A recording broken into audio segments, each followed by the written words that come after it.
Hello everyone. আজি আমি এই ভিডিঅ'ত ক্লাছ 10ৰ যি প্ৰথম খণ্ড আছে প্ৰথম খণ্ডৰ যি ইতিহাস আছে সেই ইতিহাসৰ সিলেবাস সম্বন্ধে আমি আলোচনা কৰিম। ইয়াত কি দিয়া আছে বিষয়বস্তু ইতিহাসত প্ৰথম চেপ্টাৰত দিয়া আছে বংগ বিভাজন আৰু স্বদেশী আন্দোলন। 1905 চনত যি বংগ বিভাজন হৈছিলে আৰু এই বংগ বিভাজন 1911 চনলৈকে সেই দ্বিখণ্ডিত বংগৰ বিভাজনটো বৰ্তি আছিলে। তো এই সময়ছোৱাত কি হৈছিলে, স্বদেশী আন্দোলন কেনেকৈ গঢ় লৈ উঠিলে সেই বংগ অঞ্চলত, সেই সম্বন্ধে দিয়া আছে।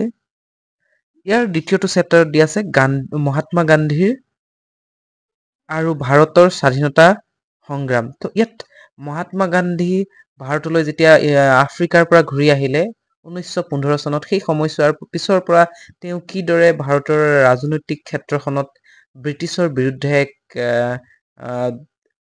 আন্দোলনৰ সূচনা কৰিলে, তেওঁ জনগণক কেনেকে জাগৰণ কৰিবলৈ তেখেতে তেওঁ বিভিন্ন ঠাইত গৈ, যেনেকৈ বিহাৰ বা বিভিন্ন গুজৰাট, বিভিন্ন ঠাইবিলাকত গৈ কি ধৰণেৰে সাধাৰণ মানুহৰ সৈতে সহযোগ হৈ আৰু মানুহবিলাক একত্ৰিত কৰি ব্ৰিটিছ বিৰুদ্ধে এক সজাগতা আনিছিল, সেই আন্দোলন সম্বন্ধে দিয়া আছে ইয়াত। নেক্সট তৃতীয় চেপ্টাৰত দিয়া আছে অসমত ব্ৰিটিছ বিৰোধী জাগৰণ আৰু কৃষক বিদ্ৰোহ। অসমত কেনেকৈ ব্ৰিটিছসকলৰ বিৰুদ্ধে জনজাগৰণ আৰম্ভ হৈছিলে আৰু কৃষক বিদ্ৰোহসকলৰ ইয়াত ভূমিকা কেনেধৰণে আছিল সেই সম্বন্ধে ইয়াত দিয়া আছে। চতুৰ্থ অধ্যায়ত দিয়া আছে স্বাধীনতা আন্দোলন আৰু অসমত জাতীয় জাগৰণ। তো ইয়াত অসমৰ বিভিন্ন আন্দোলনবিলাক, যেনেকৈ অসহযোগ আন্দোলন, আইন অমান্য আন্দোলন আৰু ভাৰতীয় আন্দোলন, এই বিভিন্ন আন্দোলনত ভাৰতীয়সকলে কেনেধৰণে সংযোগ কৰিছিলে বা সহযোগ কৰিছিলে, এই ধৰণৰ বিষয় ইয়াত দিয়া আছে এই চেপ্টাৰটোত।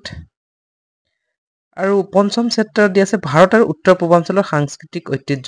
আৰু ইয়াত ভাৰতৰ কিছু থুলমূল সাংস্কৃতিৰ লগতে অসমৰ উত্তৰ পূৰ্বাঞ্চলত কি ধৰণৰ সাহিত্য সংস্কৃতি আছে সেই সম্বন্ধে, ঐতিহ্য সম্বন্ধে ইয়াত দিয়া আছে। তো এইকেইটাই হৈছে ইতিহাসৰ সিলেবাস। আৰু নেক্সট ভিডিঅ'ত আমি এই ধৰণে সম্পূৰ্ণ যি প্ৰথম চেপ্টাৰটো আছিলে তাৰ পৰা আমি আলোচনা আৰম্ভ কৰিম।